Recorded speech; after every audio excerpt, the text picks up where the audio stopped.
ನಮಸ್ಕಾರ ಬಂಧುಗಳೇ. ನಾವು ಹಲವಾರು ವಿಚಾರಗಳ ಬಗ್ಗೆ ಚರ್ಚೆ ಮಾಡ್ತಾ ಬಂದಿದ್ದೇವೆ. ತುಂಬ ಜನರು ತಮಗೆ ಇಂತಹ ವಿಚಾರಗಳಿಂದ, ಇಂತಹ ವಿಷಯಗಳ ತಿಳುವಳಿಕೆಯಿಂದ ಹೆಚ್ಚು ಅನುಕೂಲವಾಗುತ್ತಿದೆ ಎಂಬ ಅಭಿಪ್ರಾಯವನ್ನು ವ್ಯಕ್ತಪಡಿಸುತ್ತಾರೆ. ಆದ್ದರಿಂದ ನಾನು ಮತ್ತೊಂದು ವಿಚಾರವನ್ನು ನಿಮ್ಮ ಜೊತೆ ಹಂಚಿಕೊಳ್ಳಲು ಬಂದಿದ್ದೇನೆ. ಇಂತಹ ವಿಚಾರಗಳು ನಮ್ಮ ಜೀವನದ ಎಲ್ಲ ಘಟ್ಟಗಳಲ್ಲೂ, ಎಲ್ಲ ಹಂತಗಳಲ್ಲೂ ನಮಗೆ ಉಪಯೋಗಕ್ಕೆ ಬರುವುದರಿಂದ ನಾವು ಇದನ್ನು ಬಳಸಿಕೊಳ್ಳಬಹುದು. ಆದ್ದರಿಂದ ಯಾರಿಗೆ ಇದರ ಅವಶ್ಯಕತೆ ಇದೆಯೋ, ಅವಶ್ಯಕತೆ ಇಂತಹ ವಿಚಾರಗಳನ್ನು ತಾವು ನೆನಪಿಟ್ಟುಕೊಂಡು ಅವಶ್ಯಕತೆ ಬಂದಾಗ ಅದನ್ನು ಬಳಸಿಕೊಂಡರೆ ಅನುಕೂಲವಾಗುತ್ತದೆ. ಏನಾಗ ಅಂಥ ವಿಚಾರ ಎಂಬುದೇನು ಎಂಬುದನ್ನು ನಾವು ನೋಡೋಣ. ಅಂದರೆ ನಮ್ಮ ಸುತ್ತಮುತ್ತಲೂ ಸಾಕಷ್ಟು ಗಿಡಗಳು ಬೆಳೆಯುತ್ತವೆ. ಕೆಲವು ಗಿಡಗಳು ಬರೀ ಮುಳ್ಳು ಅಥವಾ ಕಳೆ ಎಂದು ನಾವು ಅದನ್ನು ನೆಗ್ಲೆಕ್ಟ್ ಮಾಡ್ತೇವೆ.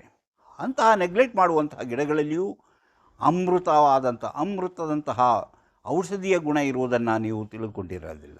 ಆದರೆ ಅದು ಕಸ, ಅದು ಮುಳ್ಳು, ಅದು ವೇಸ್ಟ್ ಎಂದು ತಿಳಿದುಕೊಂಡು ಅದನ್ನೆಲ್ಲವನ್ನು ತಿರಸ್ಕಾರ ಭಾವದಿಂದ ನೋಡುತ್ತದೆ. ಇನ್ನು ಕೆಲವು ಕುರಿಗಳು, ಇತರೆ ಜೀವಿಗಳು ಹುಲ್ಲನ್ನು ಮೇಯುವ ಹಾಗೆ ಇಂತಹ ಸಸ್ಯಗಳನ್ನು ಸಹ ಮೇಯುತ್ತವೆ. ಹಾಗೆ ಮೇಯುವುದರಿಂದ ಅವುಗಳಲ್ಲಿ ಈ ಔಷಧೀಯ ಗುಣದಿಂದಾಗಿ ಅವು ಉತ್ತಮ ಆರೋಗ್ಯವಂತವಾಗಿ ಬೆಳೆಯುವುದನ್ನು ನಾವು ನೋಡ್ಬೋದು.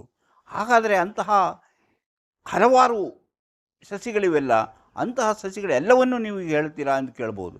ಇಲ್ಲ, ಇವತ್ತು ನಾನು ಒಂದೇ ಒಂದು ಸಸ್ಯದ ಬಗ್ಗೆ, ನೀವು ಎಲ್ಲರೂ ನೋಡಿರುವಂತಹ, ಸಾಮಾನ್ಯವಾಗಿ ಎಲ್ಲ ಕಡೆಯಲ್ಲೂ ಬೆಳೆಯುವಂತಹ ಈ ಒಂದು ಸಸ್ಯವನ್ನು ನಿಮ್ಮೆದುರು ನಾನು ಅದರ ಗುಣಗಳನ್ನು, ಅದರಲ್ಲಿಯೂ ಔಷಧೀಯ ಗುಣಗಳನ್ನು, ಅದು ಯಾವುದಕ್ಕಾಗಿ ಉಪಯೋಗಿಸ್ತೀರಿ, ನಿದ್ದೆ ಬರ್ತಾ ಇಲ್ವೇ, ನಿದ್ರೆಗಾಗಿ ಬಳಸಬಹುದು, ಅಥವಾ ನಿಮಗೆ ಚರ್ಮ ರೋಗ, ನಿಮ್ಮ ಚರ್ಮದ ಮೇಲೆ, ನಿಮ್ಮ ಸ್ಕಿನ್ ಮೇಲೆ ಏನಾದರೂ ಅಂತಹ ರೋಗಗಳು ಕಂಡುಕೊಂಡಾಗ, ಏನಾದರೂ ಗಾಯಗಳಾಗುವಂಥದ್ದು ಇದ್ದರೆ, ಗಾಯವಾದಾಗ, ಅಥವಾ ಏನಾದರೂ ನಿಮಗೆ ಗುಳ್ಳೆಗಳೆದ್ದಾಗ ಅದಕ್ಕೆ ನೀವು ಈ ಸಸ್ಯವನ್ನು ಬಳಸಬಹುದು.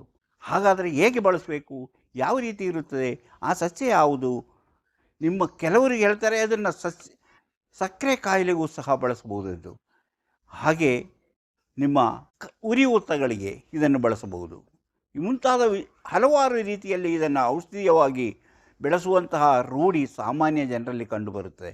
ಆದರೆ ಹೆಚ್ಚಿನ ಜನರಿಗೆ ಆ ಸಸ್ಯ ಯಾವುದೆಂದು ತಿಳಿಯುವುದಿಲ್ಲ. ಇವತ್ತು ನಾನು ಅಂತಹ ಆ ಸಸ್ಯದ ಬಗ್ಗೆ ನಿಮ್ಮ ಜೊತೆ ಮಾತಾಡಬೇಕೆಂದೇನೆ. ಅದಕ್ಕಿಂತ ಮೊದಲು ಸುತ್ತಿ ಬರೋಣ, ದೇಶ ಸುತ್ತೋಣ, ಕೋಶ ಓದೋಣ, ಮನಸ್ಸಿನೊಳಗೆ ನುಗ್ಗಿ ನೋಡೋಣ. ಅದುವೇ ದಾರಿ ಮಾಣಿಯ ಟೈಮ್ಸು. ಸ್ವಾಗತ ನಿಮಗೆಲ್ಲರಿಗೂ, ಸ್ವಾಗತ. ಎಲ್ಲರಿಗೂ ಮಾಣಿಯ ಟೈಮ್ಸ್ ಯೂಟ್ಯೂಬ್ ಚಾನಲಿಗೆ ಸ್ವಾಗತ. ಇಂದು ನಾನು ನಿಮಗೆ ಒಂದು ಮುಖ್ಯವಾದಂತಹ ಒಂದು ಸಸ್ಯದ ಬಗ್ಗೆ ವಿಷಯವನ್ನು ಹೇಳ್ತೇನೆ ಅಂತ ಹೇಳಿದೆ. ಯಾವ ಸಸ್ಯ ಎಂದು ನೀವು ಕೇಳ್ಬೋದು. ಅದರ ಶಾಸ್ತ್ರೀಯ ನಾಮ ಮಿಮೋಸಾ ಪೂಡಿಕಾ. ನಿಮಗೆ ಅರ್ಥ ಆಗೋದಿಲ್ಲಲ್ಲ? ಅರ್ಥ ಆಗಲ್ಲ ಬಿಡಿ. ಅದರ ಫ್ಯಾಮಿಲಿ ನೇಮು ಫಾಬಾಕ್ಸಿಯಾ ಅಥವಾ ಪಿ ಫ್ಯಾಮಿಲಿ ಅಂತ. ಹಾಗೆ ಅದನ್ನು ಹಲವು ರೀತಿಯಲ್ಲಿ ನಾವು ಕರಿತೇವೆ. ಅದು ಮೊದಲು ಇಲ್ಲಿ ಇರಲಿಲ್ಲ, ಈ ಕಡೆ ಎಲ್ಲ ಇರಲಿಲ್ಲ. ಮೊದಲು ಅದು ಇದ್ದಿದ್ದು ಸೌತ್ ಅಮೇರಿಕಾ ಮತ್ತು ಸೆಂಟ್ರಲ್ ಅಮೇರಿಕಾದಲ್ಲಿ ಇದು ಬೆಳೀತಾ ಇತ್ತು. ಅದು ನೋಡಲು ಮುಳ್ಳಿನಂತಿರುವಂಥ ಗಿಡ. ಅದರ ಹೂ ಮಾತ್ರ ಕೆಂಪಾಗಿ, ಇಲ್ಲವೇ ಪಿಂಕ್ ಕಲರ್ನಲ್ಲಿ ದುಂಡಾಗಿ ಚೆಂಡಿನಂತೆ ಕಾಣುವಂತಹ ಸುಂದರವಾದ ಹೂಗಳು. ಅರೆ, ಇಂಥ ಒಂದು ಸಸ್ಯ ಎಲ್ಲಿದೆ, ಯಾವ ಸಸ್ಯ ಅಂತ ನೀವು ಕುತೂಹಲ ಆಗ್ಬೋದು.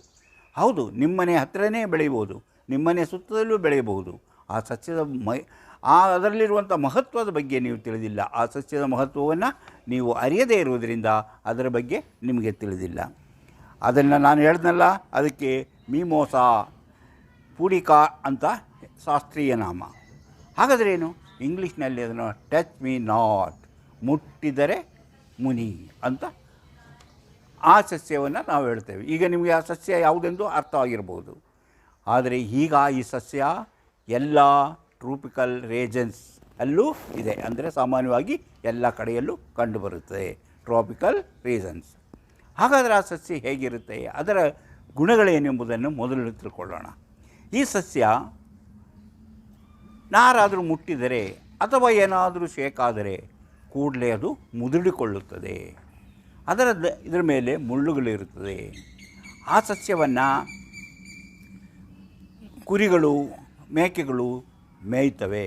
ಅವುಗಳೇ ಅದರಿಂದ ಹೆಚ್ಚಿನ ಉಪಯೋಗವಾಗುತ್ತದೆ, ಆರೋಗ್ಯವಾಗಿ ಅವು ಬೆಳೆಯುತ್ತದೆ.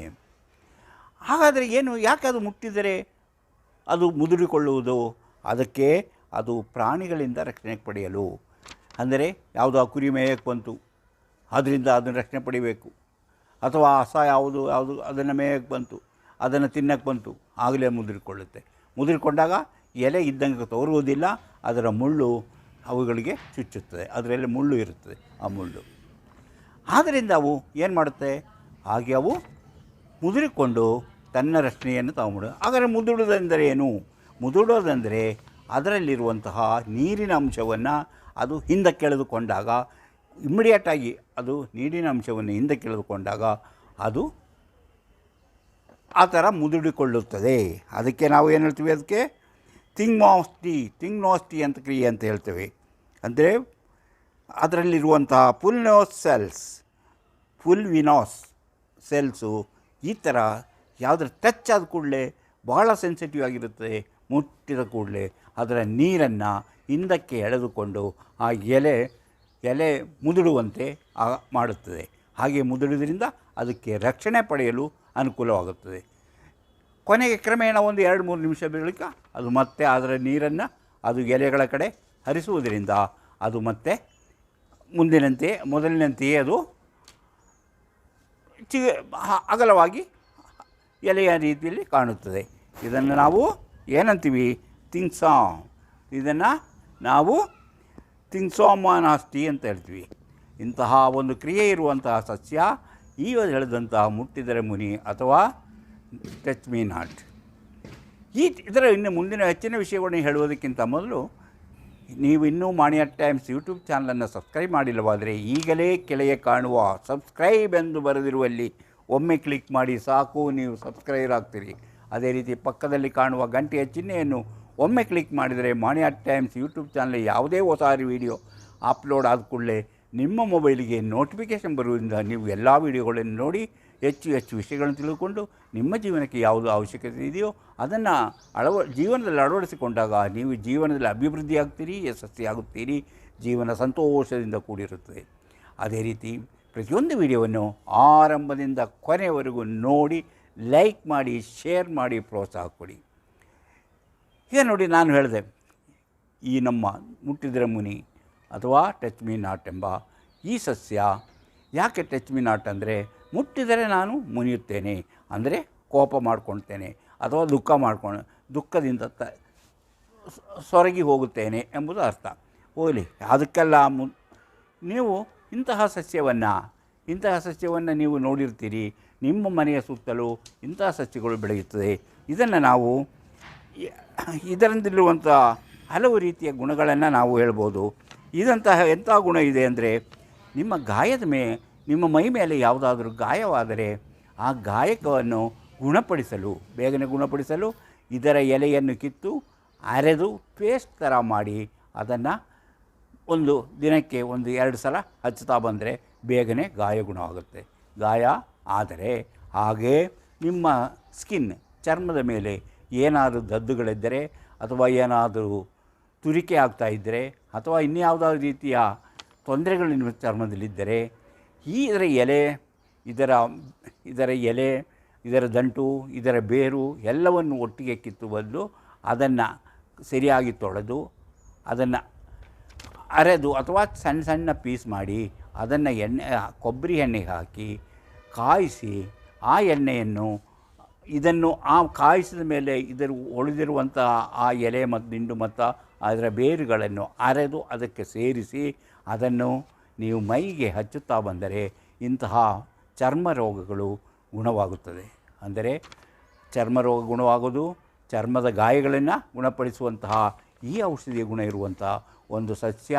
ನೀವು ಮುಳ್ಳುಗಿಡ ಅಥವಾ ಟಚ್ ಮೀ ನಾಟ್ ಅಥವಾ ಮುಟ್ಟಿದರೆ ಮುನಿ ಎಂಬ ಈ ಗಿಡದಿಂದ ಉಪಯೋಗವಿದೆ. ನಿಮ್ಮ ಕೈ ಕಾಲುಗಳಲ್ಲಿ ಎಲ್ಲಾದರೂ ಊತ ಆದರೆ ಅದಕ್ಕೆ ಇದರಿಂದ ತಯಾರಿಸಿದ ಈ ಎಣ್ಣೆಯನ್ನು ಅಥವಾ ನೀವೇ ಇದನ್ನು ಪೇಸ್ಟ್ ಆಗಿ ರೂಪದಲ್ಲಿ ಅರೆದು ಅದನ್ನು ನೀವು ಅದಕ್ಕೆ ಹಚ್ಚಿಕೊಂಡ್ರೆ ಆ ಉರಿಯೂತ ಹೋಗುತ್ತದೆ. ಇನ್ನು ನಿಮ್ಮ ದೇಹದ ಒಳಗೆ ಏನಾದರೂ ಉರಿಯೂತ ಇದ್ದರೆ, ನಿಮ್ಮ ದೇಹಕ್ಕೆ ಸಂಬಂಧಿಸಿದ ಉರಿಯೂತ ಇದ್ದರೆ ಇದನ್ನು ಕಷಾಯದ ರೂಪದಲ್ಲಿ ಮಾಡಿ, ಅಂದರೆ ಇದನ್ನು ಗಿಡ, ಬೇರು, ದಂಡು ಎಲ್ಲವನ್ನು ಕಿತ್ತು ತೊಳೆದು ಉತ್ತಮವಾಗಿ ಶುಚಿಯಾಗಿಟ್ಟುಕೊಂಡು ಅದನ್ನು ನೀರಿನಲ್ಲಿ ಕುದಿಸಿ ಅದನ್ನು ಕಡಿಮೆ ಮಾಡಿ ಆಮೇಲೆ ನೀರು ಕುದಿಸಿ ನೀರನ್ನು ಕುದಿಸುತ್ತಾ ಬಂದು ಕೊಂಚ ದಿವಸವೂ ಬೆಳಿಗ್ಗೆ ಇದನ್ನು 1 ಸ್ಪೂನ್ನಷ್ಟು ಕುಡಿಯುವುದರಿಂದ ನಿಮ್ಮ ಹೊಟ್ಟೆಯೊಳಗೆ ಇರುವಂತಹ ಅಥವಾ ನಿಮ್ಮ ದೇಹದೊಳಗೆ ಎಲ್ಲೇ ಯಾವುದೇ ಭಾಗದಲ್ಲಿ ಉರಿಯೂತ ಆಗಿದ್ದರೆ ಅದನ್ನು ಗುಣಪಡಿಸುವಂತಹ ಶಕ್ತಿ ಈ ಸಸ್ಯದ ಈ ಕಷಾಯಕ್ಕಿದೆ.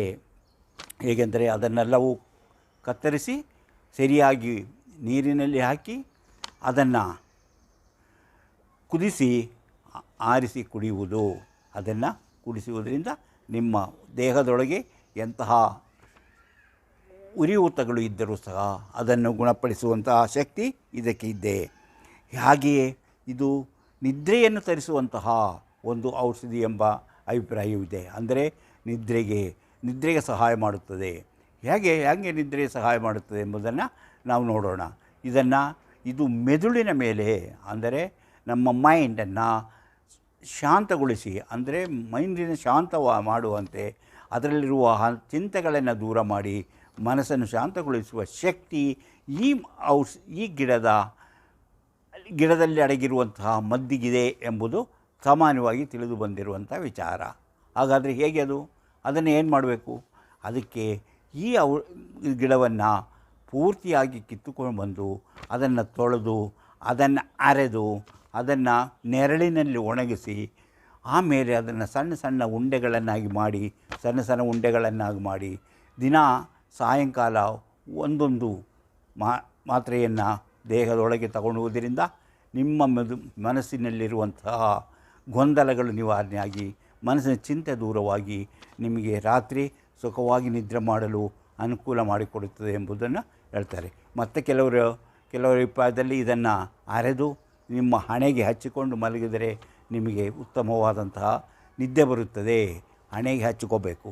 ಅಂದರೆ ಇದರ ಎಲೆಯನ್ನು ಅರೆದು ಮಾಡಿ ಅದನ್ನು ಪೇಸ್ಟ್ ಥರ ಮಾಡಿ ನಿಮ್ಮ ಹಣೆಗೆ ಹಚ್ಚಿಕೊಂಡ್ರೆ ಮಲಗಿದರೆ ನಿಮಗೆ ನಿದ್ದೆ ಚೆನ್ನಾಗಿ ಬರುತ್ತದೆ ಎಂಬುದು ಅಭಿಪ್ರಾಯವನ್ನು ಹೇಳ್ತಾರೆ. ಇನ್ನು ಸಂಬಂಧಿಸಿದ ಮೂತ್ರಾಶಯದ ರೋಗಗಳು, ಅಂದರೆ ಇನ್ಫೆಕ್ಷನ್ ಆಗುತ್ತೆ. ಕೆಲವರಿಗೆ ಮೂತ್ರ ಹೋಗೋದು ಸರಿಯಾಗಿ ಮೂತ್ರ ವಿಸರ್ಜನೆ ಆಗುವುದಿಲ್ಲ. ಕೆಲವರಿಗೆ ಮೂತ್ರ ವಿಸರ್ಜನೆ ಮಾಡುವುದು ಕಷ್ಟವಾಗುತ್ತದೆ. ಅದು ಕೆಲವರಿಗೆ ಮೂತ್ರ ವಿಸರ್ಜನೆ ಮಾಡಿದ ಮೇಲೆ ಉರಿ ಆಗುತ್ತದೆ, ಸುಟ್ಟಂಗೆ ಅನುಭವ ಆಗುತ್ತೆ. ಇಂತಹ ಈ ಸಮಸ್ಯೆಗಳಿಗೆಲ್ಲವೂ ಇದರಿಂದ ತಯಾರಿಸಿದ ಇದರ ಕಷಾಯ ಹೆಚ್ಚು ಉಪಯುಕ್ತ ಎಂಬ ಅಭಿಪ್ರಾಯ ಇದೆ. ಅಂದರೆ ಕಷಾಯವನ್ನು ತಯಾರಿಸೋದಕ್ಕೆ ಅದಕ್ಕೆ ಇದನ್ನು ಮಾತ್ರ, ಈ ಗಿಡವನ್ನು ಮಾತ್ರ ನಾನು ಮೊದಲೇ ಹೇಳಿದಾಗೆ ಅದನ್ನು ಕಷಾಯ ಮಾಡಿ ಅದನ್ನು ದಿನವೂ ಬೆಳಿಗ್ಗೆ ಮತ್ತು ಸಾಯಂಕಾಲ ಕುಡಿಯುವುದರಿಂದಲೂ ಅದು ಉರಿಯೂತದಿಂದ ಬಂದಿದ್ದಾಗಿದ್ದರೆ ಅಂತಹ ರೋಗಗಳು ನಿಮ್ಮ ಮೂತ್ರ ವಿಸರ್ಜನೆಗೆ ಸರಾಗವಾಗಿ ನಡೆಯುವಂತಹ ಒಂದು ರೀತಿಯಲ್ಲಿ ಇಂತಹ ಔಷಧಿಯನ್ನು ಬಳಸುವುದರಿಂದ ನಿಮಗೆ ಅನುಕೂಲವಾಗುತ್ತದೆ ಎಂಬುದನ್ನು ಅಭಿಪ್ರಾಯವನ್ನು ಹೆಚ್ಚಿನ ಜನರು ಹೇಳುವುದನ್ನು ಕೇಳಿದ್ದೇವೆ. ಹಾಗೆಯೇ ಇದು ಮಧುಮೇಹವನ್ನು ತಡೆಯುವಂತಹ ಶಕ್ತಿ ಇದೆ. ಆದರೆ ಮಧುಮೇಹ ಅಂದರೆ ಶುಗರ್ ಬಂದಂಥವರು ಇದನ್ನು ನಿರಂತರವಾಗಿ ತೆಗೆದುತ್ತಾ ಬಂದಾಗ, ಇದನ್ನು ಒಟ್ಟಿಗೆ ತೆಗೆದುಕೊಂಡು ಬಂದಾಗ ಅದರಲ್ಲಿ ಅದು ನಿಯಂತ್ರಣ ಬರುತ್ತದೆ. ಅಂದರೆ ಶುಗರ್ ಕಡಿಮೆ ಆಗುತ್ತದೆ. ಶುಗರನ್ನು ನಿಯಂತ್ರಣಗೊಳಿಸುವಂಥ ಶಕ್ತಿ ಇದಕ್ಕಿದೆ. ಕ್ರಮೇಣ ನೀವು ನಿಮ್ಮ ಔಷಧವನ್ನು ನಿಲ್ಲಿಸುವಂತಹ ಸ್ಥಿತಿಗೆ ಇದನ್ನು ತಂದು ನಿಲ್ಲಿಸುವಂತಹ ಒಂದು ಶಕ್ತಿ ಈ ಟಚ್ ಮೀ ನಾಟ್ ಅಥವಾ ಮುಟ್ಟಿದರೆ ಮುನಿ ಗಿಡದ ಎಲೆಗಳಿಗಿದೆ ಅಂತ ಹೇಳ್ತಾರೆ. ಆದ್ದರಿಂದ ಇದನ್ನು ಎಲೆಗಳನ್ನು ಮೊದಲೇ ಹೇಳಿದ ಹಾಗೆ ನೆರಳನ್ನು ಒಣಗಿಸಿ ಅದನ್ನು ಉಂಡೆಯಾಗಿ ಮಾಡಿ ದಿನವೂ ಬೆಳಿಗ್ಗೆ ಎದ್ದು ಕೂಡಲೇ ಇದನ್ನು ಒಟ್ಟಿಗೆ ಬರೀ ಹೊಟ್ಟೆಯಲ್ಲಿ ತೆಗೆದುಕೊಳ್ಳುತ್ತಾ ಬಂದರೆ ನಿಮ್ಮ ಶುಗರ್ ಅಥವಾ ಡಯಾಬಿಟಿಸ್ ಕಡಿಮೆ ಆಗುವಂತಹ ಒಂದು ಉತ್ತಮವಾದ ಔಷಧಿ ಎಂದು ಹೇಳ್ತಾರೆ. ಇದರಲ್ಲಿ ಬರುವಂತಹ ಕೆಲವು ಔಷಧೀಯ ಗುಣಗಳನ್ನು ನಾವು ನಿನ್ನೆ ಹೇಳಿದ್ದೇನೆ. ಈಗ ಈ ಔಷಧಿಯ ಗುಣಗಳಿದ್ದರೂ ಸಹ ಇದರ ವೈಜ್ಞಾನಿಕವಾಗಿ ಇದನ್ನು ದೃಢೀಕರಿಸುವಂತಹ ಯಾವುದೇ ಒಂದು ಸಂಶೋಧನೆ ಇನ್ನೂ ನಡೆದಿರುವುದರ ಬಗ್ಗೆ ತಿಳುವಳಿಕೆ ಇಲ್ಲ. ಸಾಮಾನ್ಯವಾಗಿ ಜನರು ಹೇಳ್ತಾರೆ, ಹಳ್ಳಿ ಜನರು ಸಾಮಾನ್ಯ ಪಾರಂಪರಿಕವಾಗಿ ಇದನ್ನು ಬಳಸುತ್ತಾ ಬಂದಿದ್ದಾರೆ. ಆದರೆ ವೈಜ್ಞಾನಿಕವಾದ ರೀತಿಯಲ್ಲಿ ಇದರಲ್ಲಿರುವಂಥ ಔಷಧೀಯ ಗುಣಗಳ ಬಗ್ಗೆ ಇದುವರೆಗೂ ಯಾವುದೇ ಒಂದು ವರದಿ ಪ್ರಕಟವಾಗಿಲ್ಲ. ಯಾಕಂದರೆ ಇದರಲ್ಲಿ ಸಂಶೋಧನೆ ನಡೀಬೇಕು.